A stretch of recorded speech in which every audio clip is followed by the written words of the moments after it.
కాళేశ్వరంపై ప్రభుత్వం power point presentation ఇస్తోంది. ముఖ్యమంత్రి రేవంత్ రెడ్డి మాట్లాడుతున్నారు. లైవ్ లో చూద్దాం. రిటైర్డ్ ఇంజనీర్స్ కమిటీ వేసిండు చంద్రశేఖరరావు గారు. ఏమని ఈ ప్రాజెక్టుని రీడిజైన్ చేస్తే ఎట్లుంటుంది, దీనికి సంబంధించి ఒక నివేదిక ఇవ్వండి అని 21/1/2015 రిటైర్డ్ సీనియర్ ఇంజనీర్లతోని జీవో నెంబర్ 28 చంద్రశేఖరరావు గారు ఇచ్చారు. అందులో ఎవరున్నారు రిటైర్డ్ ఇంజనీర్లు? CE Anantharamulu, retired CE Venkataramana Rao garu, retired CE Chandramouli గారు, రిటైర్డ్ ఎస్సీ దామోదర్ రెడ్డి గారు, రిటైర్డ్ ఈ శ్యామ్ ప్రసాద్ రెడ్డి గారితో ఒక కమిటీ వేసిండ్రు. ఈ కమిటీ మొత్తం స్టడీ చేసి కేసీఆర్ గారు ఏ ఆలోచనతోనైతే ఊరు మార్చి పేరు మార్చి అంచనాలు పెంచి నిధులను కొల్లగొట్టాలని స్కీమ్ వేసిండ్రో 2015లో కేసీఆర్ స్వయంగా తెలంగాణ రిటైర్డ్ ఇంజనీర్లతోని కమిటీ చేస్తే వాళ్ళు స్పష్టంగా చెప్పిండ్రు, మీ ఆలోచన తప్పు. మీరు ఒకవేళ మేడిగడ్డ దగ్గర బ్యారేజ్ నిర్మిస్తే అది ఉండదు, అక్కడ ఎట్టి పరిస్థితుల్లో నిర్మించకండి. కాదు కూడదు, మీరు ఒకవేళ దీన్ని మార్చాలనుకుంటే వేమనపల్లి దగ్గర బ్యారేజ్ నిర్మిస్తే కొంతమేరకు పర్వాలేదు, కానీ ఓవరాల్గా అసలు వద్దని చెప్పిండ్రు వాళ్ళు. ఆ రిటైర్డ్ ఇంజనీర్స్ ఒఫీషియల్గా సబ్మిట్ చేసిన నివేదికను తొక్కిపెట్టి ఆయనకు నచ్చినట్టు ఇవ్వలేదు కాబట్టి దాన్ని పక్కన పెట్టి వ్యాప్కోస్కి ఈయనకి ఏం కావాలనో చెప్పి ఒక స్టడీ రిపోర్ట్ ఇవ్వమన్నాడు. నేను ఇక్కడున్న పెద్దలందరూ హోటల్కి వెళ్ళి మనము లంచ్కో డిన్నర్కో వెళ్ళి మనం చికెన్ 65 మటన్ ఫ్రై తీసుకురమ్మంటే వాడు ప్రాన్స్ అయితే తేడు కదా, ఇడ్లీ తేడు కదా. మనం ఏది ఆర్డర్ ఇస్తే వాడు అదే తీసుకొస్తాడు. వ్యాప్కోస్ అనే సంస్థ డాక్టర్ వైఎస్ రాజశేఖర రెడ్డి గారు కాంగ్రెస్ పార్టీ అధికారంలో ఉన్నప్పుడు ప్రాణహిత చేవెళ్ళ ప్రాజెక్టుకి డీటెయిల్ ప్రాజెక్ట్ రిపోర్టు వ్యాప్కోస్కే ఇచ్చారు. అదే వ్యాప్కోసు తుమ్మిడేటి దగ్గర ఈ ఎత్తులో కట్టండి, అక్కడి నుంచి శ్రీపాద ఎల్లంపల్లికి నీళ్లు తేండి, శ్రీపాద ఎల్లంపల్లి నుంచి ఇట్లా ముందుకు చివరి ఆయకట్టు చేవెళ్ళ వరకు వికారాబాద్ వరకు తీసుకెళ్ళడానికి ఏ విధంగా తీసుకెళ్ళాలి, ఎక్కడెక్కడ రిజర్వాయర్లు కట్టాలి, దాంట్లో ఎంత కెపాసిటీ ఉండాలి, నీళ్ళు ఏ విధంగా వెళ్ళాలని ఇచ్చి అంచనాలు ఇచ్చింది కూడా వ్యాప్కోసే. 38,000 కోట్లతో పూర్తయితే వ్యాప్కోస్ రిపోర్ట్ మీదనే ఆనాడు కాంగ్రెస్ పార్టీ టెండర్ పిలిచింది. అదే వ్యాప్కోస్కి కేసీఆర్ గారు మళ్ళిచ్చి నేను మేడిగడ్డ దగ్గర, అన్నారం దగ్గర, సుందిల దగ్గర బ్యారేజీలు కట్టదలుచుకున్నా, పంపులు లిఫ్టులు పెట్టదలుచుకున్నానంటే వాడు చెఫ్ లాంటోడు. నువ్వు ఏది ఆర్డర్ ఇస్తే వాడు అదే తయారు చేసి ఇస్తాడు. నువ్వు ఒకటి ఆర్డర్ ఇస్తే వాడు ఇంకొకటి ఇయ్యాడు కదా. నీ తెలంగాణ ఇంజనీర్లు తెలంగాణ పట్ల ఉన్న కమిట్మెంట్తో నీ ఆలోచన తప్పు. వాళ్ళు ఇంజనీర్లు, వాళ్ళు ఎక్స్పర్ట్స్. కేసీఆర్, కేటీఆర్, హరీష్లు ఎక్స్పర్ట్స్ కాదు. They may be experts in politics and manipulation. They are not experts in engineering or structural engineers కాదు. వాళ్ళు సివిల్ ఇంజనీర్స్ కాదు, స్ట్రక్చరల్ ఇంజనీర్స్ కాదు, లేకపోతే సాగునీటి రంగ నిపుణులు కాదు. ఇది ఏదీ లేదు. వాళ్ళకున్న నైపుణ్యం అంతా నిజం లాంటి అబద్ధాలు చెప్పి ప్రజలందరినీ మభ్యపెట్టి వసూళ్లు చేసుకోవడానికి ఎలక్షన్ కలెక్షన్ లాంటి దాంట్లో దే ఆర్ ఎక్స్పర్ట్స్. ఎవరైనా ఒప్పుకోవాల్సిందే, 100% మార్కులు వేయాల్సిందే. కోదండరామ్ గారిని పెట్టినా కూడా డిస్టింక్షన్ ఫస్ట్ ర్యాంక్ ఇవ్వాల్సిందే. ముగ్గురికి వంచాల్సి వస్తుంది ఫస్ట్ ర్యాంక్. అప్పుడప్పుడు చైతన్య నారాయణ 1వ ర్యాంక్ అని అందరి పేర్లు చదువుతారు చూడు. అందరికి సమానంగా మార్కులు వస్తే ఏం చేస్తారు? అందరికి 1వ ర్యాంకే ఇవ్వాల్సి వస్తుంది. ఆ ఇంట్లో ఉన్న వాళ్ళందరికీ 1వ ర్యాంకే వస్తుంది, అసలు ఏ ర్యాంకు తగ్గదు. సో ఆ ఎక్స్పర్ట్స్, ఈ ఎక్స్పర్ట్ ఇంజనీర్స్, రిటైర్డ్ ఇంజనీర్స్ ఇచ్చిన నివేదికను తొక్కిపెట్టి బయటికి ఇవ్వకుండా పెట్టి పక్కన పెట్టి వాళ్ళకి నచ్చినట్టు రాలేదు కాబట్టి తీసేసి తిరిగి వ్యాప్కోస్కి ఇచ్చేసి వ్యాప్కోస్తో రిపోర్ట్ తెప్పించుకొని 38,000 కోట్ల రూపాయల ప్రాజెక్టును 81,000 కోట్ల రూపాయలకు అంచనాలు పెంచిండ్రు. ఇప్పుడు మన ఇంజనీర్ గారు 2016లో 17లోనో రిపోర్ట్ డిపిఆర్ ఇచ్చింది అంటున్నారు కదా. ఆ డిపిఆర్ 2022లో క్యాగ్ ఆడిట్ చేసినప్పుడు మీరు ఆ రోజు బేసిక్గా ఇచ్చిన నివేదిక 81,000 కోట్లకు, కానీ ఇది 1,47,000 కోట్లకు పెరిగిందని చెప్పి క్యాగ్ ఇచ్చిన రిపోర్ట్ ఉంది ఇక్కడ మన దగ్గర. The cost of Kaleshwaram project is now likely to exceed 1,47,427.41 crore against the cost of 81 911.01 crore project to CWC.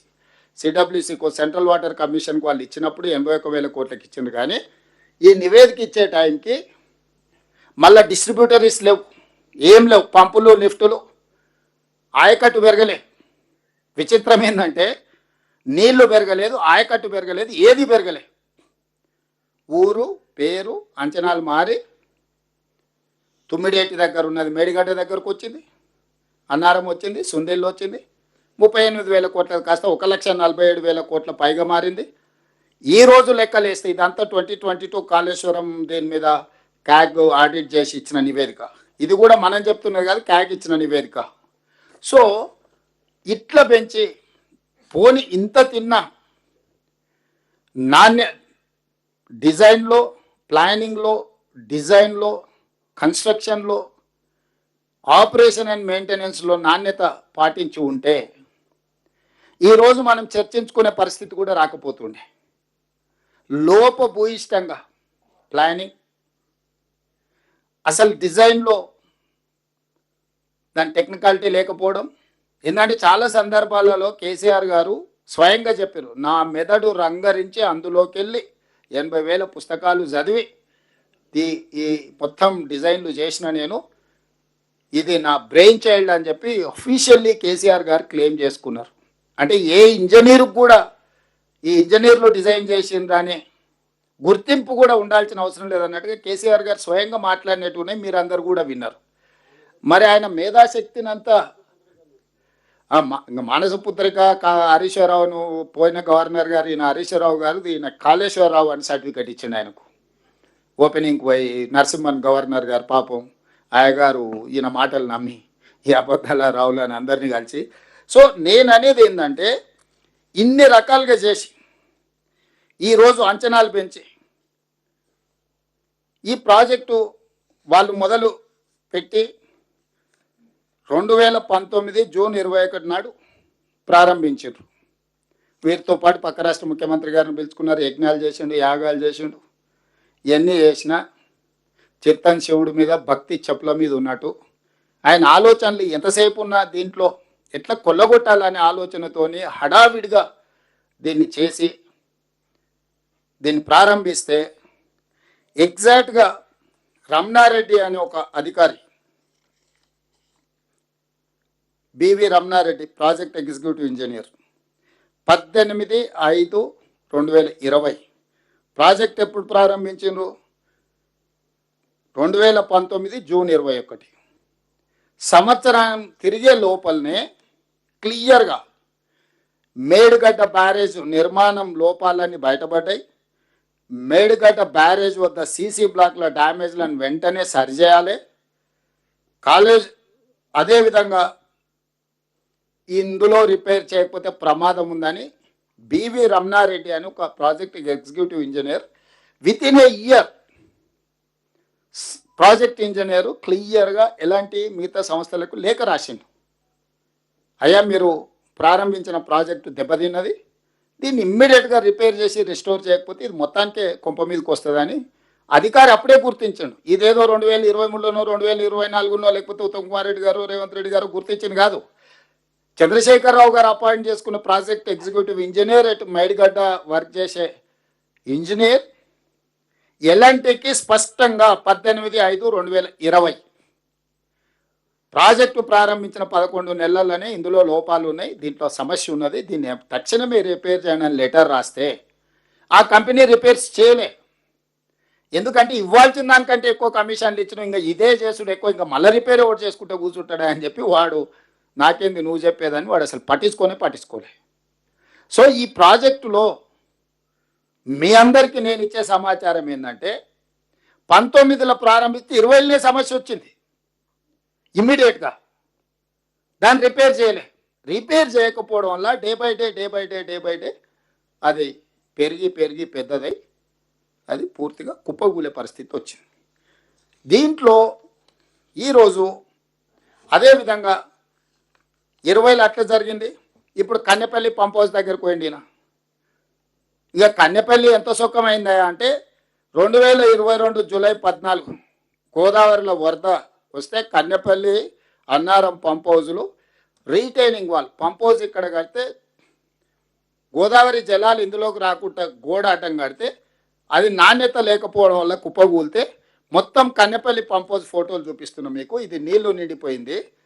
ఇది లోపల మిషన్లు మొత్తం కెమెరా క్లోజప్ తీసుకో. ఈరోజు కన్నెపల్లి అని చెప్తున్నాడు కదా, ఇగో ఇది కన్నెపల్లి పంప్ హౌస్. ఇది ఎప్పుడు 2022లోనే ఈ పంప్ హౌజ్లకు అడ్డంగా కట్టిన గోడ, నీళ్లు రాకుండా కట్టిన గోడ ఒక్కసారిగా గోదావరి జలాలు ఉధృతి పెరగానే ఆ గోడ కుప్పగూలి మొత్తం నీళ్లు పంప్ హౌజ్లోకి వస్తే ఇవి కొన్ని మీటర్ల ఎత్తు నీళ్లు నిండినాయి. ఇది మొత్తం పంపులు, లిఫ్టులు, మోటార్ల పరిస్థితి ఇది. మీకు చూపిస్తే మంచిది. సో ఇప్పుడు దీంట్లో ఉన్న పరిస్థితి ఇది. కాబట్టి ఒకవేళ మీకు చూపిస్తే, అంటే నేనేమంటున్నానంటే ఇది ఒక్కరోజు ఒక్కటేసారి వచ్చిన సమస్య కాదు. 20లో బ్యారేజ్ల దగ్గర సమస్య వచ్చింది, 22లో పంప్ హౌజ్ల దగ్గర సమస్య వచ్చింది, 23 వరకు పట్టించుకోకపోవడం వల్ల 2023 అక్టోబర్ 21న 4 ఏళ్ళకి, అంటే కట్టి మొత్తంలో 7వ బ్లాక్ దగ్గర ఉండే పిల్లర్స్ 19, 20, 21 6 పిల్లర్స్ కూలిపోయినాయి. కూలడానికి కారణం ఏంటంటే నేను ఊరు భాషలో చెప్తా. మనం ఇల్లు కట్టేటప్పుడు ఊర్లో ఉండే మేస్త్రి కూడా బునాది దొవుతాడు. బునాది గట్టివాడే వరకు గుంత దొవుతాడు. ఒకసారి లూజ్ మట్టి ఉంటే బునాది 10 ఫీట్లకు పోతుంది. కింద హార్డ్ రాక్ వచ్చి ఏదన్నా వస్తే మనం 3 ఫీట్లో 4 ఫీట్లో బునాది దోవి దాన్ని ఒక బేస్ చేసి దాని నుంచి పిల్లర్లు ఎత్తాం. మనం ఎన్ని ఫ్లోర్లు ఎత్తుబోదలుచుకుంటాం దాని లెక్క బట్టి భూమిలో బునియాది చేస్తాం. ఇక్కడ మేడిగడ్డ కానీ, అన్నారంలో కానీ, సుందిళ్లలో కానీ ఎక్కడైతే బ్యారేజీలు కట్టాలనుకున్నారో భూమిలో పరీక్షలు చేయలేదు. సరార్దర్ కాటన్ అప్పుడు అక్కడ బ్యారేజ్ కట్టినప్పుడే ఆయన ఇక్కడి వరకు చేసి ఇచ్చంపల్లి వరకు సర్వే చేసి ఇచ్చంపల్లి దగ్గర కడితేనే ఉంటుంది. ఇక్కడ ఎక్కడ కూడా ఈ భూమి బ్యారేజీలు కట్టడానికి ఇది సరైన ప్రాంతం కాదు అని చెప్పి సరార్దర్ కాటన్ ఆ రోజుల్లో నివేదిక ఇచ్చిండు. ఇచ్చంపల్లి వరకు అక్కడి నుంచి చేసుకుంటూ వచ్చి. సో సాంకేతిక నైపుణ్యం లేని రోజుల్లోనే సరార్దర్ కాటన్ అనేవాడు ఈ ఏరియాలలో ఎక్కడ కట్టినా నిలబడదు, అక్కడ ఉండే అంటే వాటర్ వెలాసిటీ స్పీడ్ కావచ్చు, ఉధృతి ఎక్కువ ఉన్న దగ్గర నువ్వు అడ్డం కడితే అది వచ్చే స్పీడ్కి నువ్వు కట్టే స్ట్రక్చర్స్ తట్టుకోవడం కూడా కష్టం. కొన్నిసార్లు భూమి లూజ్ సాయిల్ ఉంటుంది, ఊర్లో సౌటపొలం అంటాం, లూజ్ సాయిల్ ఉంటుంది ఇల్లు కట్టుకునేటప్పుడు. ఆ లూజ్ సాయిల్లో మనం కట్టాలనుకుంటే ఎక్కువ లోపడిపోతాం. లేదనంటే కింద దాన్ని తట్టుకునేటట్టు మొత్తం కింద బేస్ తయారు చేసి దాని మీద నుంచి పిల్లర్ లేపుతాం.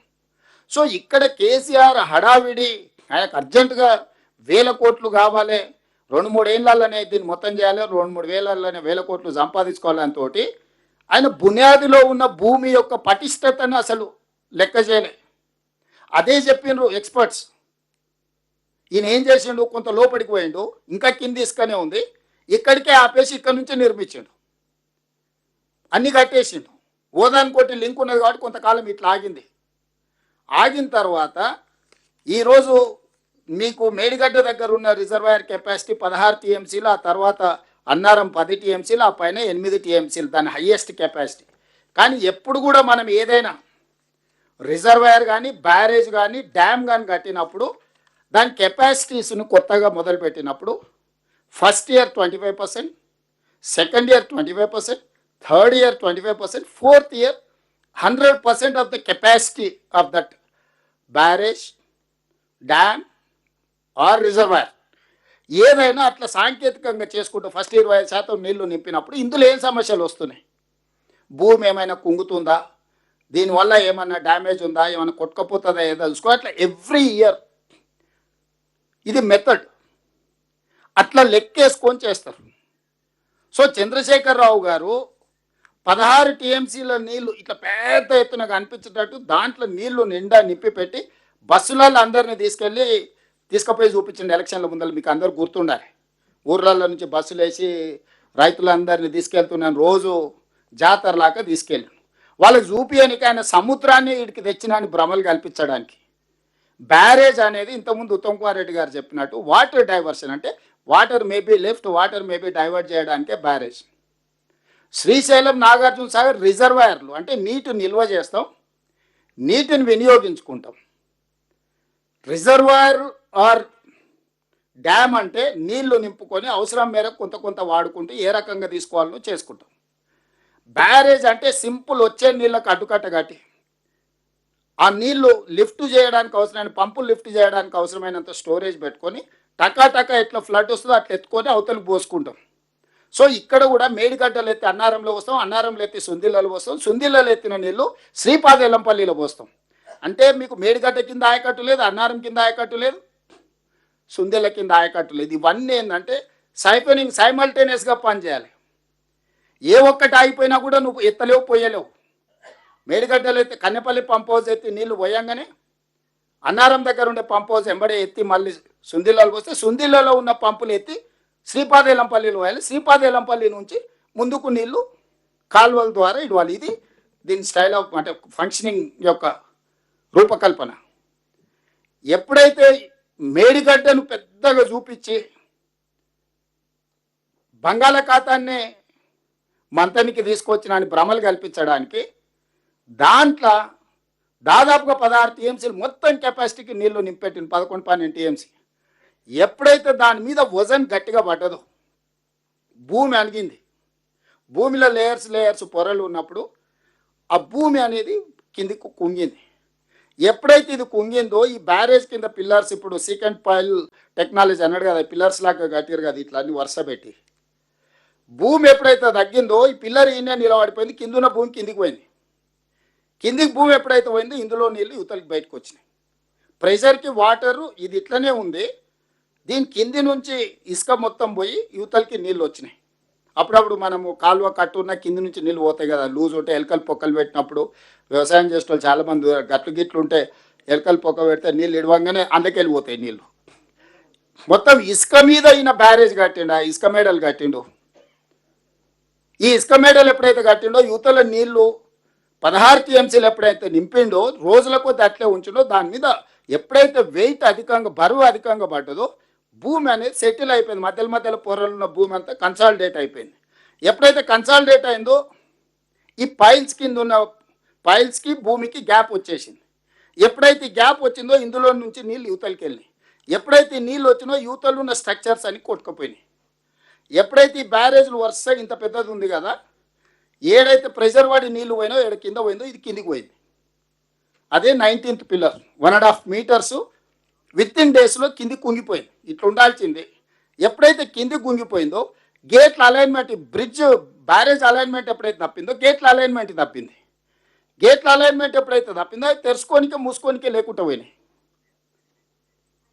దాంతో ఆరేడు మొత్తం ఉన్న 2 కిలోమీటర్లలో ఉన్న పిల్లర్స్లో ఇది పోయింది. ఇప్పుడు కేసీఆర్ అంటాడు 4 పిల్లర్లు కుంగిపోతే ఏమైందని. వెన్నుపూసల 4 పూసలు పోయినాయి అనుకో. ఈ కాళేశ్వరం ప్రాజెక్టుకు మేడిగడ్డ బ్యారేజ్ అనేది వెన్నుపూస లాంటిది గోదావరి జలాల ఎత్తిపోతలకు. మీరు సింపుల్గా అర్థం చేసుకొని, ఒక మనిషికి కాలుకు దెబ్బ తగిలినా, చేతికి దెబ్బ తగిలినా, కన్నుకు దెబ్బ తగిలినా, ఒక కాలు లేకున్నా లేచి నడవచ్చు, కుట్టుకుంటానే అనవచ్చు. కానీ వెన్నెముకలో వెన్నుపూసలో 4 పూసలు దెబ్బతింటే ఇంకా వాడు చేసేది ఏం లేదు, మంచంలో ఎల్లెలకలు అనుకో చూడాలి ఏం జరుగుతుందో అంతే. ఇప్పుడు ఈ గోదావరి ప్రాజెక్టు మేడిగడ్డ అనేది గోదావరి ప్రాజెక్టులో వెన్నుపూస దెబ్బతిన్నది. ఇక చేసేది ఏంది లేదు, జరుగుతున్న చూడాలి. అట్లా వస్తుంటాయి నీళ్ళు, ఇట్లా పోతుంటాయి. దీన్ని ఇట్లా ఆపినావు అనుకో, 80,000 పుస్తకాలు చదివిన మేధావి 9.5 ఏళ్ళు కష్టపడి ఆపితే 3 ఏళ్ళలో కట్టిన కాళేశ్వరం కూలేశ్వరం అయి కుప్పగూలింది. మళ్ళీ ఇప్పుడు వచ్చి ఇంకొక వారం రోజులు నాకు ఈ రాయి నా తడాక చూపిస్తా అంటున్నాడు. పోని ఆయన వచ్చి అడిగిండా, ఆయన రాడు. ఈ మిడిమిడి జ్ఞానం ఉన్న వాళ్ళందరినీ తోలుతున్నాడు. ఇక మీరు అడిగిరా పూర్ణస్తుతం ఏమంటాడు అని. మనం ఇంట్లో వాళ్ళనో వీళ్ళనో విలుచుకరా పండి ఇట్లా పిల్లలు పంపిస్తుంది చూడు, పోయి పతాలు ఆడుకునే వాళ్ళు ఊరలారే వాడు ఉండడం జామేరు రాని పిల్లల్ని తోలుతారు చూడు. కేసీఆర్ ఈ మిడిమిడి జ్ఞానం ఉన్న వాళ్ళని తోలి ఏది పడితే అది మాట్లాడి ఈరోజు ఈ పరిస్థితికి తీసుకొచ్చింది. ఇందులో పోని మనమేమన్నా చేసినామా?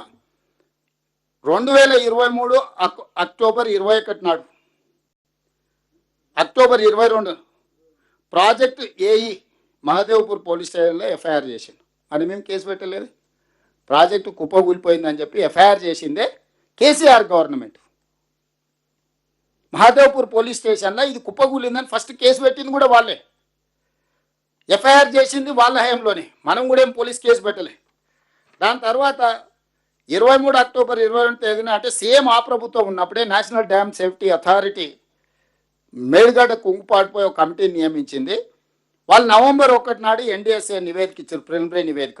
ఇది నివేదిక మొత్తం ఉత్తమ్ సార్ చెప్పిండు, ఇక్కడ ఈ నివేదిక అంత ఉంది క్లియర్గా. అందులో బేసిక్స్ మొత్తం ఈ నివేదికలు ఇచ్చేసారు. ప్రధానంగా వాళ్ళు చెప్పింది ఏంటంటే 19వ పిల్లరు 1.256 మీటర్లు ఆల్రెడీ భూమిలో గుంగిపోయింది. దీంట్లో ప్లానింగ్, డిజైనింగ్, నాణ్యతను నియంత్రించలేదు మరియు నిర్వహణ లోపాల వల్లనే పిల్లర్లు కుంగిపోయినాయి. అంటే ఏ ఒక్క దాంట్లో కూడా వీళ్ళు పాటించాల్సిన నిబంధనలు పాటించలేదు. అది ప్లానింగ్లో కావచ్చు, డిజైనింగ్లో కావచ్చు, క్వాలిటీ ఆఫ్ కన్స్ట్రక్షన్ కావచ్చు, ఆపరేషన్ అండ్ మెయింటెనెన్స్ కావచ్చు. 0 నుంచి 100 వరకు పని మొదలుపెట్టినప్పటి నుంచి కుప్పగూలే వరకు ఏది బాధ్యతతో చేయలేదు, ఏది భద్రంగా చేయలేదు. ఇది మొత్తం కుప్పగూలిపోయిందని చెప్పి NDSA who are experts in this subject, మనందరం చూసి బాగుంది బాగాలేదు చెప్పొచ్చు, వంక ఉందా టింక ఉందా మనం చెప్పొచ్చు, కానీ దీంట్లో స్టీల్ ఎంత ఉంది, సిమెంట్ ఎంత ఉంది, స్ట్రక్చర్ ఎంత ఉంది, స్ట్రెంత్ ఎంత ఉంది. ఇప్పుడు మనం ఫ్లోర్స్ని బట్టి steel rod size 19 mm వేయాలన్నా, 17 mm వేయాలన్నా, కాంకర ఏమి వేయాలి, దీనికి ఒక సైన్స్ ఉంది కదా, ఎంత సిమెంట్ వాడాలి, ఎంత శాండ్ వాడాలి, ఇవన్నీ వాళ్ళు క్లియర్గా ఈ మొత్తం బ్యారేజే దెబ్బతిన్నది. దీనివల్ల ఈ ఒక్క బ్లాక్ దెబ్బతిన్నది అంటే ఒక్క బ్లాక్ కాదు, ఇక్కడి నుంచి అక్కడి వరకు కింద భూమిలో ఒకే రకమైన సాంకేతిక నైపుణ్యంతో నిర్మించారు. భూమి కూడా ఒకే రకంగా ఉంది. ఇప్పుడు మీరు ఏం చేయాలన్నా మీరు ఇందులో నీళ్లు నిలబెడతారంటే ఇది కుప్పకూలుతుంది. ఫస్ట్ మొత్తం కాల్ చేయరు, గేట్లు ఎత్తురు, నీళ్లు కాల్ చేయరు. అసలు భూమిలో ఉన్న బలం ఎంత, ఈ సీకెంట్ పైల్ కింద అసలు ఏముంది, మట్టి ఉందా, ఇసుక ఉందా, మెత్తగుందా, అసలు ఆల్రెడీ ఇసుక పోయి గోతి పడ్డదా, కూలడానికి సిద్ధంగా ఉందా, ఇవన్నీ ఫస్ట్ మీరు టెస్టులు చేయండి. టెస్టులు చేసినాకనే మీరు ముందుకు వెళ్ళాలి. అట్లా కాకుండా మీరు ఏది చేసినా మొత్తం అంతా కొట్టుకుపోయి కిందున్న వాళ్ళంతా పోతారు, ఊర్లే కొట్టుకుపోతాయని చెప్పి క్లియర్గా, క్రిస్టల్ క్లియర్గా నేషనల్ డ్యామ్ సేఫ్టీ అథారిటీ అంటే భారత ప్రభుత్వము దేశంలో ఉండే, ప్రపంచంలో ఉండే నిపుణులందరినీ ఒక దగ్గర జమ చేసి ఏర్పాటు చేసిన ప్రభుత్వ రంగ సంస్థ. కేసీఆర్ ఉన్నప్పుడే, మనం నవంబర్ 1 నాడు కేసీఆర్ ముఖ్యమంత్రి, డిసెంబర్ 7కు మన ప్రభుత్వం వచ్చింది. కేసీఆర్ ఉన్నప్పుడే ఇచ్చిండ్రు నివేదిక. ఆ నివేదికను పట్టించుకోలే, ఏది చేయలే. మనం వచ్చిన తర్వాత మనం అన్ని రకాల ప్రయత్నాలు చేసి ఎలక్షన్ టైంలో రాహుల్ గాంధీ గారు, నేను, శ్రీధర్ బాబు గారు అందరూ విజిట్ చేసి మేము రాగానే జ్యుడిషియల్ కమిషన్ వేసి ఎంక్వైరీ చేస్తాం. ఆ ఎంక్వైరీ నివేదిక ప్రకారం రెస్టోర్ చేసే దాని మీద పనిచేస్తాం. ఈ తప్పులకు కారణమైన వాళ్ళని శిక్షించడానికి ప్రభుత్వం తీసుకోవాల్సిన చర్యలు తీసుకుంటుందని సుప్రీంకోర్టు జస్టిస్ పనిచేసిన పిసి ఘోష్, మనం యాక్చువల్గా సిట్టింగ్ జడ్జిని అడిగినాం హైకోర్టుని, మేము సిట్టింగ్ జడ్జిని స్పేర్ చేయలేము, మా దగ్గర జడ్జిలు లేరు, మీరు రిటైర్డ్ జడ్జెస్ని ఎవరినైనా కావాలంటే మేము ఇస్తామంటే పిసి ఘోష్ మనకు కమిషన్కి ఇచ్చిండ్రు. అతను ఎలాబరేట్గా అందరికి అవకాశాలు ఇచ్చి, నోటీసులు ఇచ్చి, పిలిచి, నాకు తెలిసి కోదండరామ్ సార్ కూడా వెళ్ళి డిపోజిషన్ ఇచ్చిండ్రు, చాలామంది ఎక్స్పర్ట్స్ ఇచ్చిండ్రు, చాలామంది ఆఫీసర్లు ఇచ్చిండ్రు, రిటైర్డ్ ఇంజనీర్లు ఇచ్చిండ్రు, కేసీఆర్ను, కేటీఆర్ను, ఆఫీసర్లను అందరినీ పదే పిలిచిండ్రు. హరీష్ రావు వాళ్ళకి మనం ఇచ్చిన నివేదికలను కూడా లెటర్ పెట్టి తెప్పించుకున్నాడు. అన్ని రకాలు చేసినాక ఫైనల్గా ఆయన ఇచ్చిన రిపోర్టు ఏం చెప్పిండో కూడా ఉత్తమ్ సారు ఈరోజు చెప్పిండు. సో ఇంత జరిగినాక ఈరోజు స్పష్టంగా ఎన్డీఎస్ఏ కానీ, విజిలెన్స్ అండ్ ఎన్ఫోర్స్మెంట్ కానీ, ఎనీ డిపార్ట్మెంట్, ఎక్స్పర్ట్ డిపార్ట్మెంట్, ఇప్పుడు ఉత్తమ్ కుమార్ రెడ్డి గారు చూపించిన ఏ డిపార్ట్మెంట్ కూడా as it is where it is కింద మీరు గేట్లు మూసేసి నీళ్లు నింపండి, పంపులు ఆన్ చేయండి, నీళ్ళు ఎత్తిపోయండి అని చెప్పలే. మీరు ఇవన్నీ టెస్టులు చేసే వరకు ఏది ముట్టుకున్నా జరిగే ప్రమాదంకి మీరే బాధ్యత వహించాల్సి ఉంటుంది. ఇది ప్రమాదం జరగడానికి ఎక్కువ అవకాశం. Not only Medigadda, similar technology, similar సిస్టమ్లు ఉన్నాయి, అవి కూడా కొన్ని క్రాక్స్ వచ్చినాయి. మనం వచ్చినా కూడా నీళ్లు, బుడగలు అవి వస్తే వాటిని కొంత ఏదో చేసే ప్రయత్నం చేసినాం. చివరికి వాళ్ళు ఇచ్చిన దాంతో అన్ని గేట్లు పైకి ఎత్తి పెట్టినాం. గోదావరి నుంచి వచ్చే నీళ్ళు చక్కగా కిందికి పోయేటట్టు, ఎందుకంటే ఆపితే నీళ్లు నిండితే దీని మీద బరువు పడితే భూమి లోపడిపోతే ఉన్న బ్యారేజీలు కూలితే కింద ఉన్న భద్రాచలం వరకు కొట్టుకుపోతుంది. ఇది సింపుల్గా. సో దీన్ని దృష్టిలో పెట్టుకొని ఎంతైతే అంత వేగంగా దీని పనులు చేయాలని, ఇదేదో మేస్త్రీలను తీసుకొచ్చి కట్టేదైతే దబదబ తెచ్చి 4 ఇటుక పిల్లలు అడ్డం పెట్టి 4 ఇసుక బస్తాలు వేసి వేసేటోళ్ళం.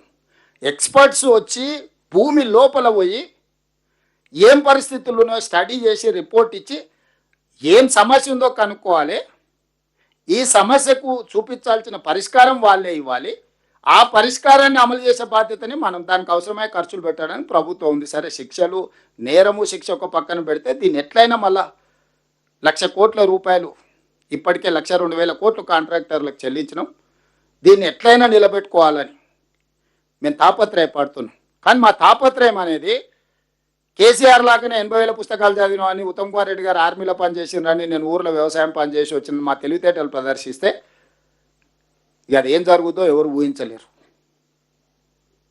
అక్కడికి కూడా మేము ఎక్స్పర్ట్స్ని ఒక్కొక్క దగ్గర ఒక్కొక్కరిని ఏర్కొచ్చి దేశంలో ఉండే వాళ్ళన్ని సంస్థల్ని కూడి చేసి ఇప్పుడు పరీక్షిత్తును కూడా గవర్నమెంట్ ఆఫ్ ఇండియాకి లెటర్ పెట్టి ఆర్మీ ఎక్స్పర్ట్ను డెప్యుటేషన్ మీద తెచ్చుకున్నామని రిక్వెస్ట్ చేసి government of India is not from our service, is tunnel expert. Jammu Kashmir ఏరియాలో లాంగెస్ట్ టన్నెల్స్ ఇట్లాంటి పనులు చేయడానికి ఆయన టన్నెల్ ఇట్లాంటి దాంట్లో is one of the best minds in India. Uttam Kumar Reddy గారు వారికి ఉన్న పరిచయంతో కనిపెట్టి చేసుకొని తెచ్చుకుంటే నేను పోయి నాకున్న పరిచయాన్ని బట్టి వారిని డెప్యుటేషన్ మీద తెలంగాణ స్టేట్ గవర్నమెంట్కి అటు శ్రీశైలం ఎస్ఎల్బిసి ఇటువన్నీ చేయడానికి ఆర్మీలో ఉండే ఎక్స్పర్ట్స్ని కూడా మనకున్న పరిచయంతో వాళ్ళందరినీ తీసుకొచ్చి ఈరోజు తెలంగాణ రాష్ట్రంలో మనం పనులు చేస్తున్నాం. ఒక పక్కన మనం ఇది చేస్తుంటే ఈరోజు మీరు నీళ్లు నింపుతారా లేదా, నీళ్లు ఎత్తుతారా లేదా, వారం రోజులు మాకు అప్పచెప్పండి, మా తడాకా చూపిస్తాం. ఏమన్నా ఇక నేను కాదు కానీ మా ఏ వస్తాడు అప్పచెప్పుర్రు అని ఈయన బయలుదేరాను. మరి దీనికి కారణం ఏంది? రెండోగా ఆయన అంటాడు అసలు కేసీఆర్ చాలా దూరదృష్టితోని ముందు చూపుతోటి కాళేశ్వరం కట్టిండు, కరువు వచ్చినప్పుడు ప్రజలకు వనుకొస్తుందని. నేను ఒక మాట చెప్పదలుచుకున్నా ఆయన గారికి, తాటి చెట్టులాగా పెరిగితే సరిపోదు, తలకాయలు ఏమన్నా గుజ్జు ఉండాలి. ఎందుకంటూ నీ మాట అంటే ఎల్నినో ద్వారా కరువు వస్తే వర్షాలు లేవు, వరదలు లేదు, తుఫాన్ లేదు, నీళ్ళే లేవు. మేడిగడ్డ అన్నారం సుందిలో ఎత్తేది ఎట్లనే? ఇవి కట్టింది దేంది? వరద నీళ్ళు, గోదావరిలో వరద నీళ్ళు ఉధృతంగా వచ్చినప్పుడు ఎత్తి దాచిపెట్టుకునికే కట్టిరు. అంతేనా మిత్రులారా? ఇదేంది? దీని బేస్ ఏంది? ఫ్లడ్ వస్తుంది, ఫ్లడ్ వచ్చినప్పుడు వరద జలాలు 90 రోజులు వస్తాయి, 90 రోజులలో రోజుకు 2 టీఎంసీలు అయితే 180 టీఎంసీలు తీసుకెళ్ళి వేరే రిజర్వాయర్లలో మనం పోసుకోవాలనేది కదా మొత్తం ఈ ప్రాజెక్టు యొక్క ఫిలాసఫీ. మొత్తం స్థూలంగా ఈ ప్రాజెక్టు యొక్క ఆలోచన, అంచనా, నిర్మాణం ఉధృతంగా వరద జలాలు వచ్చినప్పుడు ఆ వరద జలాలు పోయి బంగాళాఖాతంలో కలవకుండా ఎంబడెంబడి వెతుకొని పక్కకు తీసుకెళ్ళి దాచిపెట్టుకోవాలనేది పెట్టినాం. ఎలినో వచ్చి కరువు వచ్చింది, వర్షాలు వస్తలేవు అంటే చూసినావా మా మామ ఎంత మేధావి, వర్షాలు రానప్పుడు కూడా మేడిగడ్డలు నీళ్ళు ఎత్తిపోయినకే డిజైన్ చేసాడు అని అల్లుడు చెప్తుండు. ఏమన్నా అసలు అంటే basic sense or common sense or అసలు కనీస అవగాహన పరిజ్ఞానం ఉన్నోడన్న మాట్లాడే మాటలేనా? ఇక అమాయకంగా ఉన్నోళ్ళు ఉంటే అరే నిజంగానే ఇక్కడంతా కరువు వచ్చింది, మేడిగడ్డ సుందిల్ల అన్నారం నుంచి నీళ్ళు ఎత్తిపోసి ఉంటే మాకందరికీ నీళ్ళు వచ్చాయి కదా అని ఉత్తర తెలంగాణ రైతులందరినీ భ్రమలు కల్పించడానికి. వర్షమే వస్తలేదు, నీళ్ళే వస్తలేవు అంటే వరద ఎడికెళ్ళి వచ్చే, వరద వస్తే ఒడిచిపట్టుకోవడానికి ఉన్న అవకాశం ఏంది, ఎత్తిపోసేది ఏంది? ఈ ప్రాజెక్టే ప్రాణహిత చేవెళ్ళ కావచ్చు, లేకపోతే పేరు మార్చిన కాళేశ్వరం కావచ్చు, అత్యధిక వర్షము, వరద, తుఫాను వచ్చినప్పుడు 2-3 వేల టీఎంసీ సముద్రంలో కలుస్తున్నాయి. ఎంబడెంబడే ఇందులోకి వెళ్ళి పంపులు, లిఫ్టులు, బ్యారేజ్లతో ఎత్తిపోసి శ్రీపాద ఎల్లంపల్లి నుంచి బయటికి తీసుకొచ్చి మల్లన్న సాగరు, కొండపోచమ్మ, రంగనాయక సాగరు, రకరకాల రిజర్వాయర్లు అప్ టు చేవెళ్ళ వరకు నీళ్లు ఫటాఫట్గా తరలించేసి అన్ని పంపులు, లిఫ్టులు పనిచేపించి ఆ నీళ్లు తీసుకెళ్ళి రిజర్వాయర్లలో నల్లు వచ్చినప్పుడు మనం ఇంట్లో బిందెలలో, కుండలలో, చెంబులలో లేకపోతే బకెట్లలో పట్టి పెట్టుకుంటాం. గంట సేపు నల్లు వస్తే ఏం చేస్తాం? ఇంట్లో ఎన్ని ఖాళీ ఉన్నాయో అన్నీ నింపి పెట్టుకొని ఆ పక్కకు పెట్టుకుంటాం, మళ్ళీ 24 గంటలు నల్లు వచ్చే వరకు పొదుపుగా వాడుకుంటాం. ఇదే సూత్రం ప్రాణహిత చేవెళ్ళ కావచ్చు, లేకపోతే ఈరోజు కాళేశ్వరం. అసలు నల్లనే రాలేదు, బిందెలలో నింపు, కుండలలో నింపు, బకెట్లలో పట్టేసి పైన ట్యాంక్కి ఎక్కి మా మామ అయితే అద్భుతంగా ఎక్కిస్తున్నాడని అల్లుడు సర్టిఫికెట్ ఇస్తున్నాడు. ఈరోజు ఈ అన్నిటి పరిస్థితులకు కొడుకేమో మా అయ్య కప్పచెప్పని, అల్లుడేమో మా మామ ఎంత గొప్ప సూత్రం కనిపెట్టిండో చూడండి అని. నేను ఒకటే అడగదలుచుకున్నా. ఇవాళ 9.5 ఏళ్ళు మీకు అప్పచెప్తే 8,21,000 కోట్ల రూపాయలు అప్పులు చేశారు. 3 ఏళ్లలోనే 38,000 కోట్ల రూపాయల ప్రాణహిత చేవెళ్ల ప్రాజెక్టును 1,47,000 కోట్ల రూపాయలకు అంచనా పెంచి 1,02,000 కోట్ల రూపాయలు పేమెంట్ చేసి కట్టి ప్రారంభించిన 3 ఏళ్లలోనే కాళేశ్వరం కాస్త కూలిపోయి కూలేశ్వరం అయి కూర్చున్నది. మీకు అందిస్తే చేసిన నిర్వాకం అనేది దీన్ని విధ్వంసం అంటారు. ఫైనాన్షియల్ టెర్రరిస్ట్ అంటారు ఇంగ్లీష్లో. ఆర్థిక ఉగ్రవాది. ఉగ్రవాదం రకరకాలుగా ఉంటుంది, కానీ ఆర్థిక ఉగ్రవాద కుటుంబం కేసీఆర్ కుటుంబం. కేసీఆర్, కేటీఆర్, హరీష్ ఆర్థిక ఉగ్రవాదులు. తెలంగాణ యొక్క ఆర్థిక మూలాలను దోపిడీ చేయడమే కాకుండా విధ్వంసం చేసిండ్రు. దీనికి ప్రజా కోర్టులో మొదటి విడతగా ఒక తీర్పు ఇచ్చిండ్రు, రెండో విడతగా గుండుసున్న చేసిండ్రు, మూడో విడతగా ఇంకా చేయాల్సింది ముందుంది. సో ఈ మొత్తం అప్పుడే ఆ నేరాలన్నిటి మాఫ్ అయిపోయినట్టు అప్పుడప్పుడు 15 ఆగస్టుకు 26 జనవరికి నేరగాళ్లకు, తీవ్రమైన నేరాలు చేసిన వాళ్ళకు కూడా అప్పుడప్పుడు క్షమాభిక్ష పెడుతుంటాం, వానికి మార్పు వచ్చిందేమని. వీళ్ళు మారేటోళ్ళు కాదు, వీళ్ళు ముసుగు తోడుకొని ఉంటారు. తెలంగాణ ఉద్యమంలో ముసుగు తోడుకొని మభ్యపెట్టి మోసం చేసి అబద్ధాలు చెప్పి అధికారంలోకి వచ్చారు. వచ్చిన కాడి నుంచి దోపిడీకే ప్రాధాన్యత ఇచ్చిండ్రు. ఏ రోజు కూడా తెలంగాణ ఇంట్రెస్ట్లో పని చేయలే. నేను ఎందుకు అథారిటేటివ్గా చెప్తున్నా అంటే, ఉద్యమంలో తెలంగాణ ఇంట్రెస్ట్లో ఉద్యమం చేసిన వాళ్ళు ఒక్కరిని కూడా కేసీఆర్కి ఈ పక్కన కానీ ఆ పక్కన కానీ ఉండనియలే. వాళ్ళకి ఇంటిగ్రిటీ లేదా? వాళ్ళకు తెలంగాణ పట్ల అవగాహన లేదా? ఎందుకు దగ్గరికి రానియలే? కోదండరామ్ గారు లాంటి వాళ్ళని చాలామంది తెలంగాణ ఉద్యమంలో ముందున్న వాళ్ళు, కోదండరామ్ గారు కావచ్చు, ప్రొఫెసర్ యాదగిరి కావచ్చు, ఎవరైనా, మీరు పాశం యాదగిరి కావచ్చు, లేకపోతే ఏ నిజాయితీగా తెలంగాణ ఉద్యమంలో పాల్గొన్న జడ్జిలు కావచ్చు, లేకపోతే తెలంగాణ మేధావులు కావచ్చు, ఎవరన్నా 10 సంవత్సరాల చంద్రశేఖరరావు అధికారంలో ఈ పక్కనో ఆ పక్కనో కనిపించిండ్రా? ఎందుకంటే ఆయన ఆలోచన వేరు, ఆయన దృష్టి వేరు, ఆయన చేరుకోవాలనుకుంటున్న మజిలీ వేరు, వీళ్ళందరూ అనుకుంటున్నది వేరు. మరి వాళ్ళిద్దరికి పడవ ప్రయాణమే పొంతనే లేదు. ఎందుకు రానిస్తాడు? ఆ పడవ ఎందుకు ఎక్కనిస్తాడు? ఆయన ప్రయాణం తప్పు అని చెప్తే ఇంటి తలుపులు బద్దలు కొట్టి తీసుకుపోయి పోలీస్ స్టేషన్లలో పెట్టిండు. ఈరోజు కూడా ఏదైతే వీళ్ళు మాట్లాడుతున్నారో, నేను ఉప ముఖ్యమంత్రి గారు ఉత్తమ్ కుమార్ రెడ్డి గారు మిగతా మంత్రుల అనుమతితోటి ఎప్పుడు చెప్తే అప్పుడు చంద్రశేఖరరావు లెటర్ రాస్తే శాసనసభ పిలిచి చర్చ చేద్దాం, వాస్తవాలు అన్నీ మాట్లాడదాం. మాట్లాడినాక ఒకవేళ అసెంబ్లీలో చంద్రశేఖరరావు గారికి ఎందుకు ఇవ్వాలని చంద్రశేఖరరావు గారు కన్విన్స్ చేసిందంటే 100% చంద్రశేఖరరావు గారికి అప్పచెప్తాం. మొత్తం 3 అప్పచెప్తాం. రాబోయే 3 ఏళ్ళు అప్పచెప్తాం. ఏం చేస్తాడు శని? వారం రోజులు కాదు. కాళేశ్వరం ప్రాజెక్టు ఎల్ఎన్టీని లేకపోతే మిగతా వాళ్ళని కాంట్రాక్టర్లను తీసేసి హోల్సేల్గా మేజర్ కాంట్రాక్టర్ కింద ఈయనని ఇచ్చేసి ఈయన కింద వాళ్ళందరిని అపాయింట్ చేసి మొత్తం ఆయనకే అప్పచెప్తాం. ఉన్నోళ్ళందరినీ 60C కింద టర్మినేట్ చేస్తావా, లేకుంటే ఆయన కింద వాళ్ళని చేసి ఈయన మొత్తాన్ని హెడ్ ఆఫ్ ద కాంట్రాక్టర్గా చేసి వాళ్ళందరూ ఆయన దగ్గర పనిచేసిన వాళ్ళు వాళ్ళే కదా. ఆయనకు కావాల్సిన వాళ్ళు అందరినీ పెట్టుకొని దాన్ని ఎట్లా రిస్టోర్ చేస్తాడో చేయమనుండ్రి. ఇప్పుడు నిజంగానే చంద్రశేఖరరావు గారి వాదనలో బలం ఉంటే, చంద్రశేఖరరావు గారు ఏ తప్పు పాల్పడకపోతే, ప్రమాదం జరిగితే చంద్రశేఖరరావు గారు సభ ఎప్పుడు కోరుకుంటప్పుడు నేను పర్సనల్గా స్పీకర్ గారిని రిక్వెస్ట్ చేసి సభ పెడతా. వారు కోరుకున్న రోజు శాసనసభ సమావేశాలు ఏర్పాటు చేస్తాం, శాసన మండలి సమావేశాలు ఏర్పాటు చేస్తాం. చంద్రశేఖరరావు గారికి ప్రత్యేక అనుమతి ఇస్తాం మండలికి. వారు పోయి అక్కడ ఉండి మండలి ఉండే సభ్యులను కూడా, లేకపోతే జాయింట్ సెషన్ పెడతాం ఒకటేసారి. స్పీకర్ గారిని కౌన్సిల్ చైర్మన్ రిక్వెస్ట్ చేసి ఎమ్మెల్సీలు ఎమ్మెల్యేలను జాయింట్ సెషన్ పెట్టి ఈ ప్రాజెక్టు మీద కూలంకషంగా చర్చ చేద్దాం వన్స్ ఫర్ ఆల్. నిజంగానే మా అనుభవంలో ఏమైనా మేము తీసుకునే నిర్ణయాల ఆలస్యం ఉంటే వారిని కన్విన్స్ చేయమని ఎక్స్పర్ట్స్ని కూడా అలో చేద్దాము. అడ్వకేట్ జనరల్ ఇట్లా ఎక్స్పర్ట్స్ని మనం సబ్జెక్ట్స్ ఎక్స్పర్ట్స్ని కూడా హౌస్లోకి with speaker permission or council chairman permission మనం అలో చేయొచ్చు. ఎక్స్పర్ట్స్ని అడ్వకేట్ జనరల్ని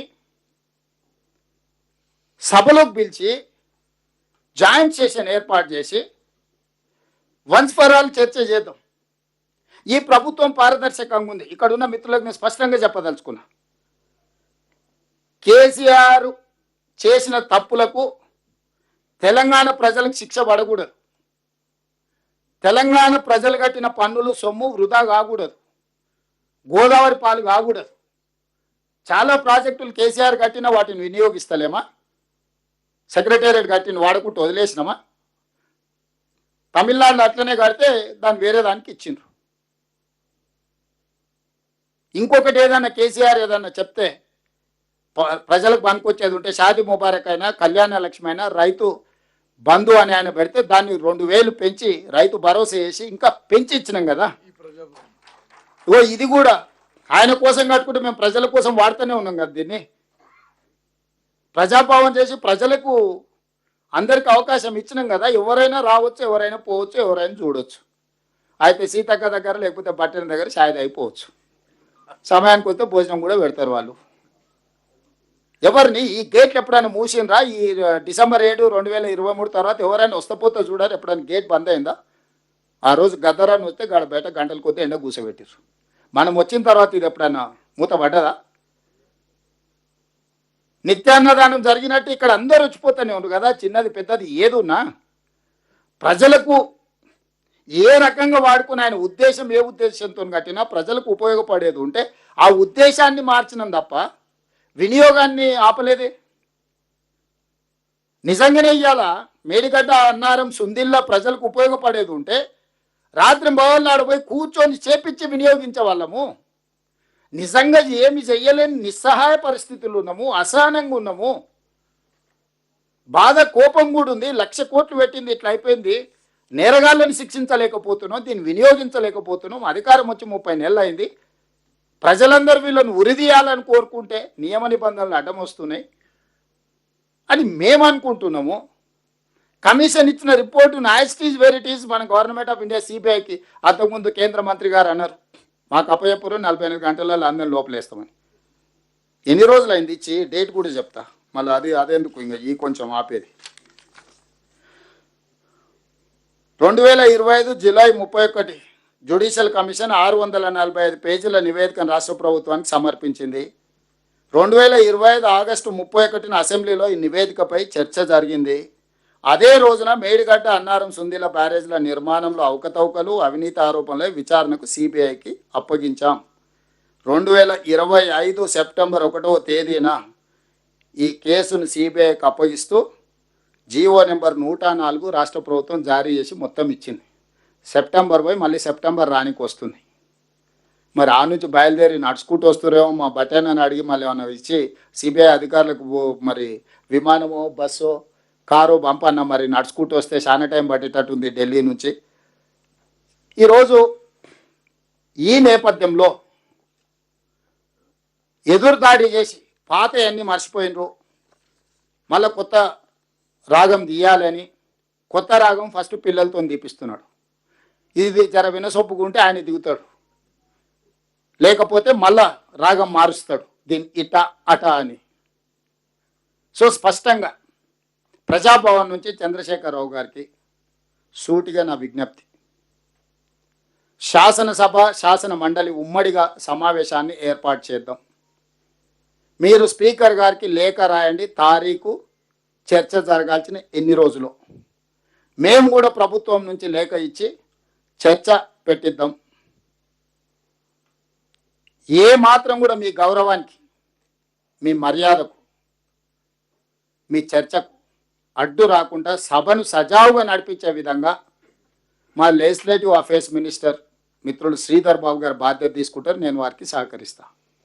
నేను స్పీకర్ గారిని కూడా విజ్ఞప్తి చేస్తాను, హౌస్ను ఆర్డర్లో పెట్టి చంద్రశేఖరరావు గారు ఏ ఉద్దేశంతో ఏ విధానంతో, స్పీకర్ సార్ కూడా ఇక్కడ ఉన్నారు, వారికి కూడా నేను విజ్ఞప్తి సార్. ఆయన సీనియర్ లెజిస్లేటర్, 10 years చీఫ్ మినిస్టర్గా పనిచేశారు, 9.5 years. ఆయన గౌరవానికి ఆయన మర్యాదకు భంగం కలగకుండా ఎవరైనా భంగం కలిగించేటట్టు వాళ్ళ పట్ల మీరు కఠినంగా చర్యలు తీసుకోండి. వాళ్ళ సభలో నుంచి బయట కూర్చోబెట్టండి. వారు ఏమేమి మాట్లాడుతారో మొత్తం చెప్పమని ఉండ్రి. నిజంగానే నిపుణుల కంటే మేధావిగా చంద్రశేఖరరావు గారు ఏదైనా సూచన చేస్తే డెఫినెట్గా ఈ ప్రభుత్వం అడాప్ట్ చేసుకుంటుంది. మాకు కావాల్సిందే అది కదా. ఇన్ని ఎక్స్పర్ట్స్ కమిటీలను, ఇన్ని ఎక్స్పర్ట్ ఏజెన్సీలను ఎందుకు ఎంగేజ్ చేస్తున్నాం విత్ ఫీ? జరిగిన తప్పిదాన్ని సరిదిద్దుకోవడానికి. సరిదిద్దడం ఇంకో పెద్ద తప్పుగా మారింది అనుకో, అది అత్యంత ప్రమాదకరంగా మారుతుంది. సరిదిద్దే ముసుగులో చిన్న తప్పు కంటే ఇంకా పెద్ద తప్పు జరిగిందనంటే నష్టం వస్తుంది. కాబట్టి అందుకే ఎక్స్పర్ట్స్ ఒపీనియన్కి ప్రాధాన్యత ఇస్తున్నాము. అందుకే ఫీజు ఇచ్చి ఎంగేజ్ చేస్తున్నాము, ఉచిత సలహాలు కాకుండా. మరి ఎందుకు మీరు ముందుకు రారు? మీకు బాధ్యత లేదా? మీరు జీతభత్యాలు తీసుకుంటలేరా? మీకు హోదా లేదా?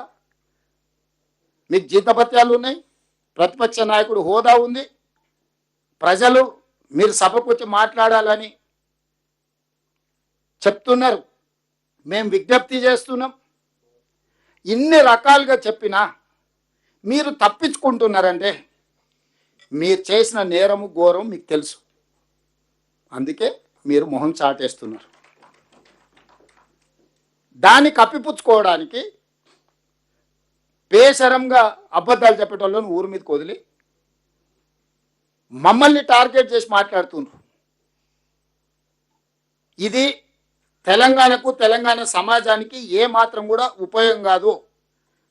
ఇక లోన్ల గురించి దాదాపుగా 97,000 కోట్ల రూపాయల లోన్ తెస్తే కాళేశ్వరంలో ఒక్క 25-26 ఫైనాన్షియల్ ఇయర్లో 33,574.11 కోట్ల రూపాయలను మనం అప్పు కట్టినాం.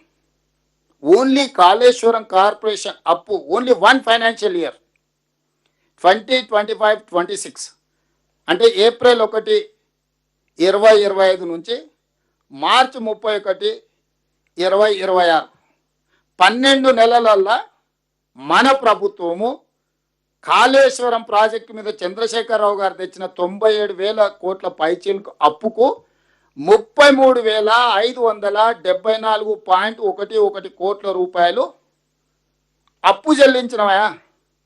చుక్క నీరు తాగకుండా, చుక్క నీరు తీసుకోకుండా, రైతుకు అనా పైసా ప్రయోజనం లేకుండా ప్రజల సొమ్ము ఆయన చేసిన అప్పులకు, తప్పులకు ఒకే ఒక్క ప్రాజెక్టు మీద ఇంత సొమ్ము చెల్లించినాం.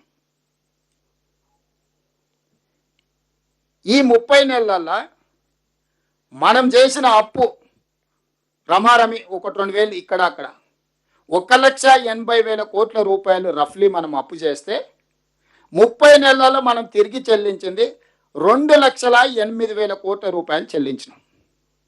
చంద్రశేఖరరావు గారు చేసిన అప్పులకు, తప్పులకు మేము మళ్ళీ అప్పులు చేసి దాన్ని అసలు మితి కట్టాల్సి వస్తుంది.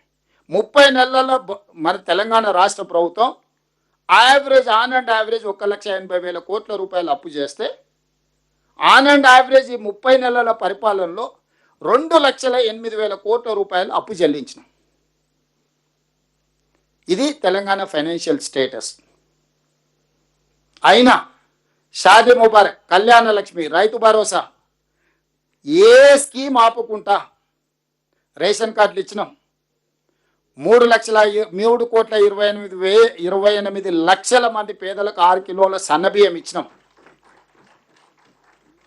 50 లక్షల మందికి 200 యూనిట్లు ఉచితంగా ఇచ్చినాం.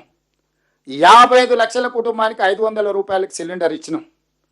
4.5 లక్షల పేదలకు 5 లక్షల రూపాయలు ప్రతి ఇందిరమ్మ ఇల్లుకు ఉచితంగా ఇచ్చినాం. ఇవాళ గ్రామాలలో మీరు దాదాపుగా 9,000 కోట్ల పైచలకు మనం ఈరోజు చెల్లించినాం. రైతు భరోసా సంవత్సరానికి ఎకరాకు 10,000 ఆయన ఇస్తే 2,000 పెంచి సంవత్సరానికి 12,000 కింద 36,000 కోట్ల రూపాయలు ఇప్పటికీ రైతు భరోసా కింద 30 నెలల మనం ఖర్చు పెట్టినాం. ఉచిత విద్యుత్ 24 గంటలకు ప్రతి సంవత్సరం ప్రతి నెల 1,100 కోట్ల రూపాయలు యావరేజ్గా 30,000 కోట్ల రూపాయలు ప్రభుత్వం తరఫున ఉచిత విద్యుత్కు చెల్లించినాం. 20,617 కోట్ల రూపాయలు 2 లక్షల వరకు రైతు రుణమాఫీ, 25,35,000 మంది రైతులకు రైతు రుణమాఫీ చెల్లించినాం. 8,000 కోట్ల రూపాయలు ప్రభుత్వ ఉద్యోగస్తులకు బకాయిలు పెట్టిపోతే కరెక్ట్ 60 రోజులలో నియమనని 4,000 కోట్లు, 2,000 అంతకుముందు నెలకి 750 కోట్లు ఇచ్చేది. అది కూడా సరిపోతలేదని వాళ్ళు వస్తే మన చర్చల్లో భాగంగా 4,000 కోట్ల రూపాయలు 60 రోజుల్లో ఇచ్చిన, వచ్చే నెల 100 రోజుల్లో 6,000 కోట్లు ఇస్తాను. ఇప్పటికి 4,000 కోట్లు రిటైర్మెంట్ ఎంప్లాయీస్ బెనిఫిట్స్ రిలీజ్ చేసినాం. ఆర్టీసీ నష్టపోయి అమ్ముకొని ఆత్మహత్యలు చేసుకొని ఉంటే ఈరోజు పొన్నం ప్రభాకర్ గారు ఇక్కడనే ఉన్నారు. 1,000 కోట్ల లాభాలకు తీసుకొచ్చినాం. ఈరోజు RTC profit making business 1,000 crores they have made profit. ఆర్టీసీని లాభాల బాట పట్టించినాం.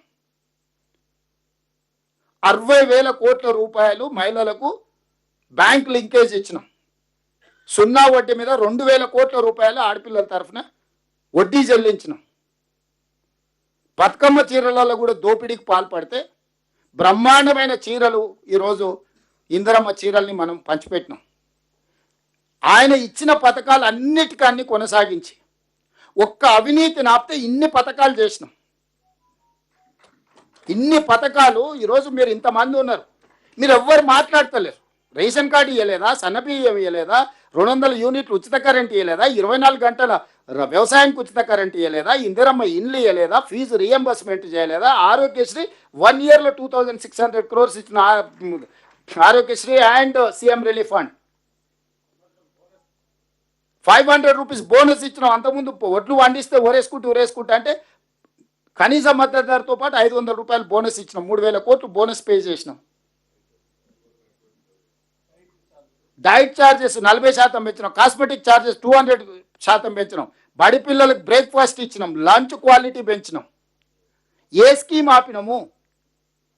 8,21,000 కోట్ల రూపాయలతో ప్రభుత్వాన్ని అప్పచెప్తే కేసీఆర్ ప్రజలకు ఉపయోగపడే మొదలుపెట్టిన స్కీమ్ లేదా ఉమ్మడి ఆంధ్రప్రదేశ్ నుంచి మనకు వారసత్వంగా సంక్రమించిన ఒక్క స్కీమ్ అయినా ఏదన్నా ఆపినా? అదనంగా ఇన్ని స్కీమ్లు ఇచ్చినా కదా, మీరు ఎందుకు ధైర్యంగా మాట్లాడతలేరు? ఎందుకు ఘాటుగా తిప్పికొడతలేం? మనం టెంపుల్స్ కావచ్చు, ఎండోమెంట్స్ కావచ్చు, వెల్ఫేర్ కావచ్చు, డెవలప్మెంట్ కావచ్చు, సుదీర్ఘకాలంగా ఉన్న వర్గీకరణ కావచ్చు, 100 సంవత్సరాల నుంచి వెనుకబడిన కులాల లెక్కలు లేకపోతే లెక్కలు తీసినాం కదా. ఏదైనా ఈ 30 నెలల చెయ్యని పని ఏదన్నా ఉందా? 67,000 మొత్తం హిస్టరీ తీసుకోండి, ఏ స్టేట్ కానీ ఎగ్జాక్ట్ 15 నెలల 67,618 ప్రభుత్వ ఉద్యోగాలు నియమించిన ప్రభుత్వం ఏదైనా దేశంలో ఉందా? వీళ్ళందరూ ప్రభుత్వ ఉద్యోగులు కదా, ఇచ్చినాం కదా. మొత్తం డిపార్ట్మెంట్ వైజ్ అసెంబ్లీలో పెట్టినా రేపు అందరినీ కావాలంటే ఎవరైనా ఛాలెంజ్ చేయమని పరేడ్ గ్రౌండ్లో అందరినీ మొత్తం లెక్క పెట్టి 1 by 1 ఫేషియల్ రికగ్నేషన్ యాప్ పెట్టుంది. మొత్తం ఎంతమంది ఉద్యోగాలు ఇచ్చినో లెక్క తీయాలి. అంతకుముందు ఇన్స్టాల్మెంట్లలో ప్రభుత్వ జీతభత్యాలు ఇచ్చేది. ఇవాళ 1వ తారీఖు నాడు అందరికి ఇస్తున్నాం. ఇప్పుడు కాంట్రాక్ట్ అవుట్ సోర్సింగ్ వల్ల కూడా ప్రభుత్వానికి పనిచేసే ప్రతి వాడికి 5వ తారీఖు లోపల ఎట్టి పరిస్థితుల్లో వాళ్ళకి జీతం రావాల్సిందే అని ఈరోజు పని పెట్టుకొని ఎవ్రీ వీక్ మానిటరింగ్ చేసి రిఫార్మ్ చేసుకుంటూ వస్తున్నా, క్లీన్ చేసుకుంటూ వస్తున్నా.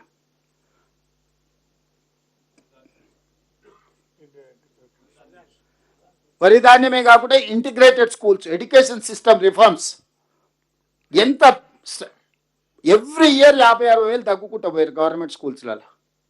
లాస్ట్ 2 నెలల నుంచి లాస్ట్ టైం 50,000, ఈసారి 1,50,000 స్టూడెంట్స్ పెంచారు. ఫస్ట్ టైం గవర్నమెంట్ గ్రాఫిక్లో పెరుగుతుంది. గవర్నమెంట్ స్కూల్స్లలో పిల్లలు నమ్మకంతో జాయిన్ అవుతారు. అన్ని టెంకాయలు కొట్టిపోయిండు, టిమ్స్, నిమ్స్, అల్వాలు, ఎల్బీ నగరు, వరంగల్, ఉస్మానియా అని టెంకాయలు కొట్టుడు తప్ప తట్ట మట్టి అన్న తీసిండా? అన్ని ఇవాళ మనం కంప్లీట్ అయితే వాడు పోయి ఫోటోలు దిగుతుండు. శిల్పారామంలో ట్యాంక్ బండ్ మీద పోయి ఆ మధ్యలో సెల్ఫీ దిగి సెల్ఫీ డబ్బా కొట్టుకోడు. ఎవడా మీ తాత కట్టినాడు శిల్పారామం.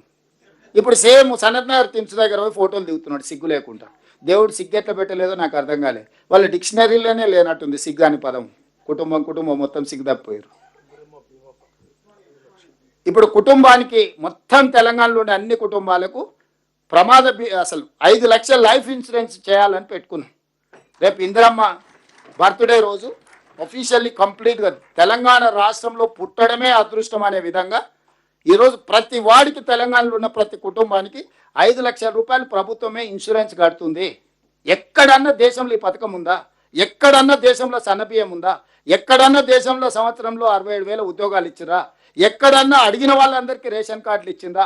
ఎక్కడైనా భారతదేశం మొత్తం మీద పేదవాడికి ఇల్లిస్తే 5 లక్షల రూపాయలు ఉచితంగా ఇచ్చే పథకం భారతదేశంలో ఎక్కడన్నా ఉందా? నేను ఛాలెంజ్ చేస్తున్నా ఎవరినైనా. ఆరోగ్యశ్రీని కూడా 10 లక్షలు చేసిన. గల్ఫ్ బాధితులు చచ్చిపోతే 5 లక్షల రూపాయలు ఆ కుటుంబానికి శవాన్ని తెప్పించడమే కాకుండా ఆ ప్రమాదవశాత్తు చనిపోతే 5 లక్షల రూపాయలు ఆ కుటుంబాలను ఆదుకోవడానికి కూడా పథకం పెట్టిన. అక్కడనే వినోద్ గారు ఉన్నారు కదా. మీరు అడిగింది ఏంది చేయలేదు, ప్రతిదీ చేస్తున్నాం. ఇది కూడా కేసీఆర్ కోసం కాదు, ఇప్పుడు ఇది కాళేశ్వరం రిలేట్, ఇది ప్రజలకు అవసరం ఉన్నది, దీన్ని జాగ్రత్తగా చేయాలనేది మన ఆలోచన.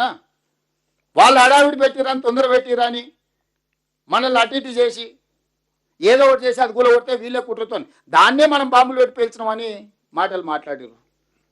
ఎంత బుర్ర తక్కువ అంటే, మరి అమెరికాలో ఏం చదువుకున్నాడో నాకు తెలియదు కానీ మరి వేరే దోస్తులు వేరే చెప్తుంటారు. బాంబులు పెట్టి పేలిస్తే గాల్లోకి వెళ్తుందా భూమిలోకి పోతుందా? మా వీరేషన్ చెప్పాలి. ఎన్నో బాంబులు పెట్టి పేలిస్తే ఏదైనా మనం బాంబు పెడితే అది ఏడైనా పెట్టు గాల్లోకి లేస్తుంది కదా, పైకి లేస్తుంది కదా. మళ్ళీ కాళేశ్వరంలో మేడిగడ్డ బ్యారేజ్ భూమిలోకి పోయింది కదా, బాంబులు పెడితే భూమిలోకి ఎట్ట పోతుంది? బుద్ధి ఉందా? అన్నం తింటుండా, గడ్డి తింటుండా? మాట్లాడేటప్పుడు బుర్రనాన్ని ఉపయోగించాలి కదా. పోనీ ఒకవేళ ఏదన్నా జరిగింది అని అంటే, ఏదైనా చేస్తే ఏదన్నా శకలాలు వేసినాయి, గాల్లో ఉన్నాయి, ఇది ఉన్నది అని అంటే మనం బాంబులు పెట్టాం. భూమిలో కుంగిపోయింది దాన్ని మనం బాంబులు పెట్టామని మన మీద వేస్తాడేమే.